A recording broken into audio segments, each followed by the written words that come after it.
안녕하세요. 오만과 편견 시청자 여러분. 오늘도 저희 채널에 오신 것을 환영합니다. 저는 전총, 저는 연변입니다. 어서 오세요. 오늘 여러분들과 함께 나누어 볼 이야기는요.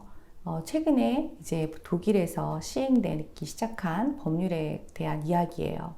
성별 자기 결정법이라는 법률이 6개월 전에 이미 통과가 되었고 이제 11월 1일자로 그것이 시행되기 시작했다라는 그 외신 뉴스를 많은 분들이 보셨을 거예요. 저희도 그걸 보고 좀 사실은 굉장히 충격을 받았어요. 아, 드디어 이런 것들이 굉장히 이렇게 보편적인 것처럼 확산이 되고 있구나. 이제 독일이 그렇게 이제 하기로 한 17번째 나라라고 하더라고요.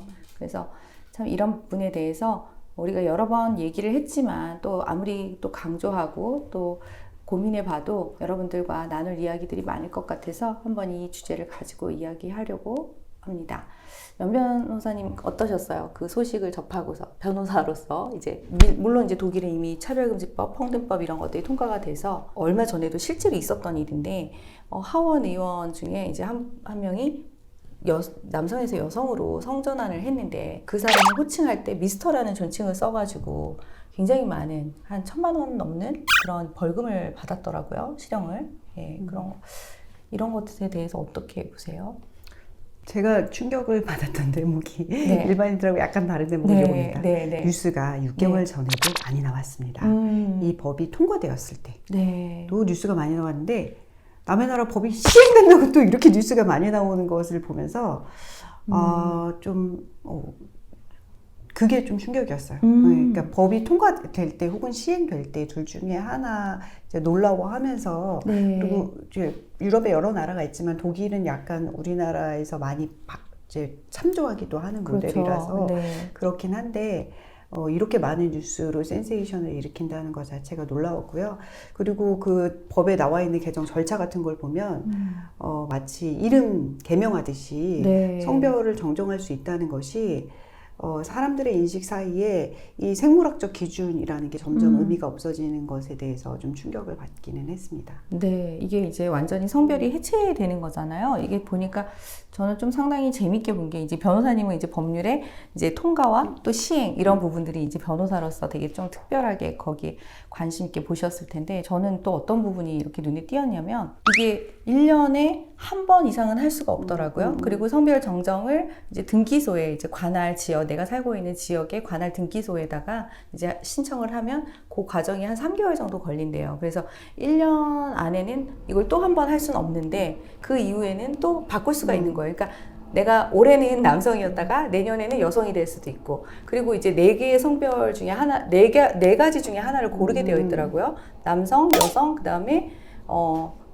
무성, 그러니까 성이 없는 것, 그 다음에 또 대답하지 않음, 예, 이렇게 4개가 있는 것 같아요. 그래서 청소년들 같은 경우에는 부모의 동의를 받아서 해야 되긴 하지만 청소년들도 이렇게 할 수 있다라는 사실이 굉장히 저는 좀 충격이었어요.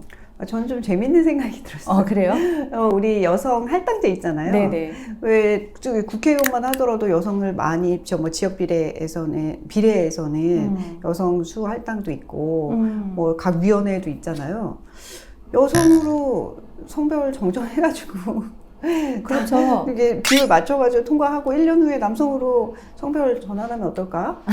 우리나라는 군대라는 첨예한 문제가 있는데 그래서 대입해서 한번 생각해보면 어떨까요? 여러 가지 재미있는 꼬리를 무는 여러 가지 생각이 들었고 이게 남의 일이 아니라는 게 사실 가장 큰 문제죠. 그렇죠. 우리나라도 이미 대법원에서 성별 정정 이제 수술이나 이런 것 없이 성별 정정할 수 있도록 그 내규가 이게 바뀌었잖아요. 그죠? 이런 흐름이 굉장히 이렇게 급격하게 이렇게 밀려 들어오면서 많은 분들이 굉장히 많이 우려를 하고 있거든요. 일단 여성이 입장에서는 저희가 여러 차례 얘기했지만 이제 여성들의 어떤 프라이버시가 존중돼야 되는 공간들이 있잖아요. 학교에 뭐 어느 공공장소에 갔을 때 여성 화장실이 있고 또 탈의실도 있고 그쵸? 그리고 또 목욕탕도 있고요. 저희 우리나라는 또 사우나 이런 거 목욕 문화 이런 거 굉장히 발달해 있고 되게 좋아하시는데 이런 어떤 공공장소에서 여성들의 프라이버시를 지켜야 되는 그런 장소에서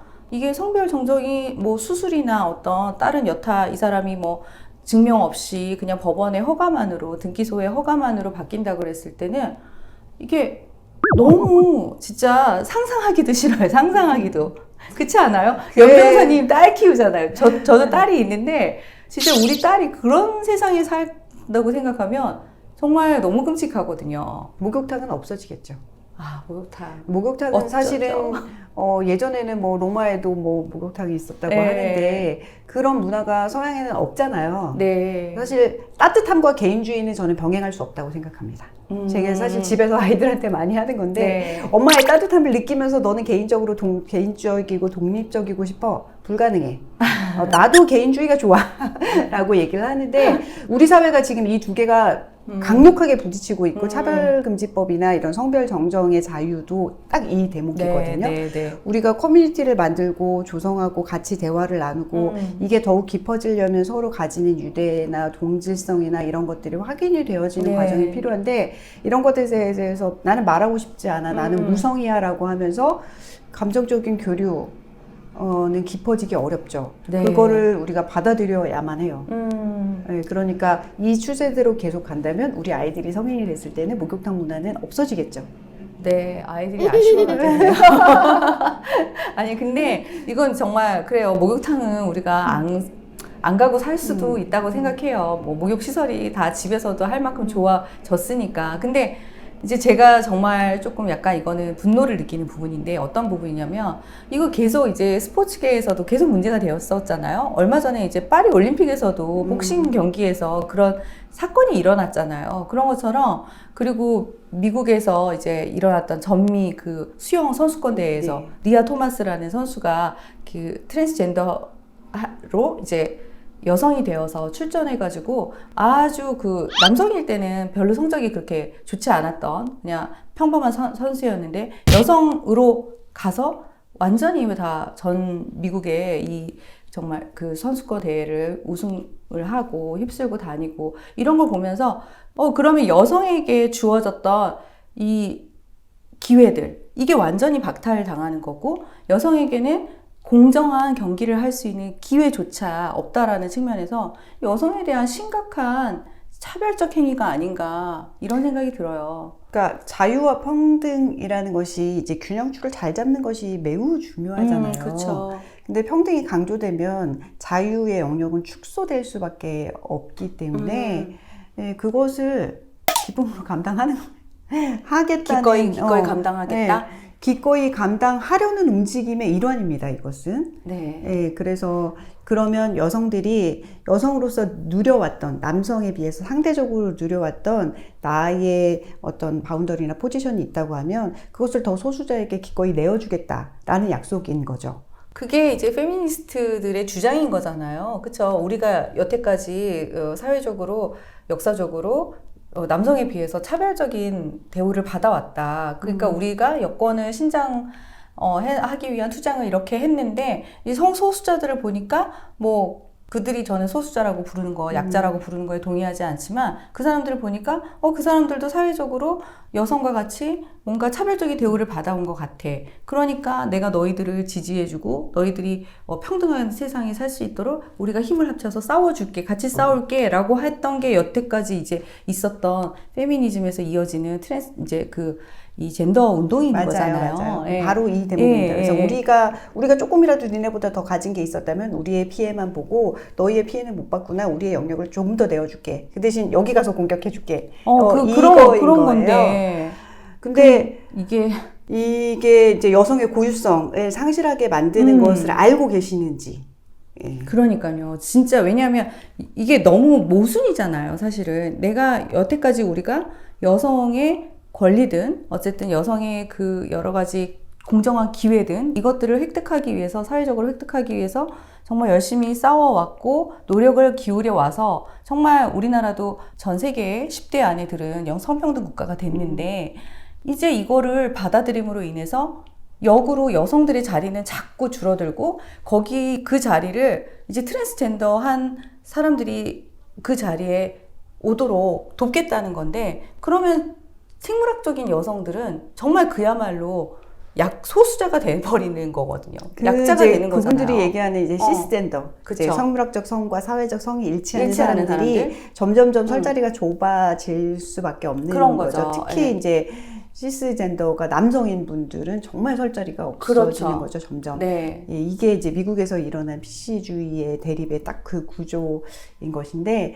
우리나라도 이 물결이 엄청나게 거세게 밀려 들어오고 있습니다. 여러분들께서는 어떻게 생각하시는지, 그냥 저희의 입장은 다 잘 알고 계실 텐데, 그게 뭐가 그렇게 문제야? 라고 생각하셨던 분들이라면 심각하게 네, 고민하셔야 이거 되게 될 심각하고 부분입니다. 굉장히 우리와 가까운 이야기예요. 생각해보면. 우리 아이들이 15세가 되자마자 15세 1일날 되자마자 이제 성별 정정 신청을 할 테니 부모님께 동의를 해달라라고 했을 때 이것을 어떻게 받아들이실 것인가? 아, 그 아이의 인생이니까 알아서 살게 알아서? 하겠어.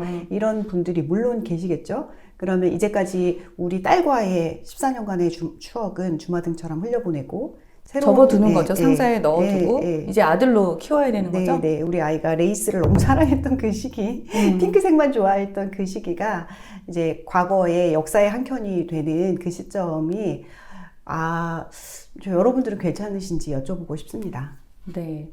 그래서 이게 사실은 굉장히 우리 일상생활과 밀접한 관련이 있어요. 뭐 사실 우리가 대학 입시라든지 여러 가지 이제 입학 시험 같은 것들을 볼 때 이런 부분들에 대해서 여성들에게 특별히 조금 이제 여성들의 약한 부분들을 그걸 좀 보완해주고 그거를 우리가 사회적으로 인정을 하면서 거기에 약간의 그 조금의 혜택을 부여했던 것들을 이제 그 자리를 다 트랜스젠더 여성들이 차지한다고 했을 때는 우리 딸들에 대한 굉장히 심각한 공정성의 문제가 딸들이 가질 수 있는 사회적 기회에 대한 공정성의 문제가 제기될 수밖에 없어요. 그리고 이제 그 수가 얼마나 된다고 이렇게 생각하신다면 그 다음 문제 이제 군대 문제, 우리나라의 첨예한 군대 문제를 맞아요. 심각하게 현실로 인식하고 생각해 보시면요.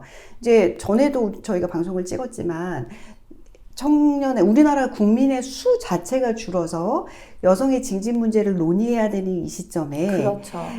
그러면 제3의 성의 징집은 어떻게 할 것인지에 대한 첨예한 문제가 같이 여기에 지금 혼합이 되어 있는 상태거든요. 쉽게 말해서 그냥 군대 가기 싫으면 나 성별 정정서 내가지고 나 여성이라고 하고 안 가도 그만인 거잖아요. 그러고 나서 이제 군대 면제되는 시기에 또 다시 남성으로 바꾸고요. 이게 뭔가요, 도대체?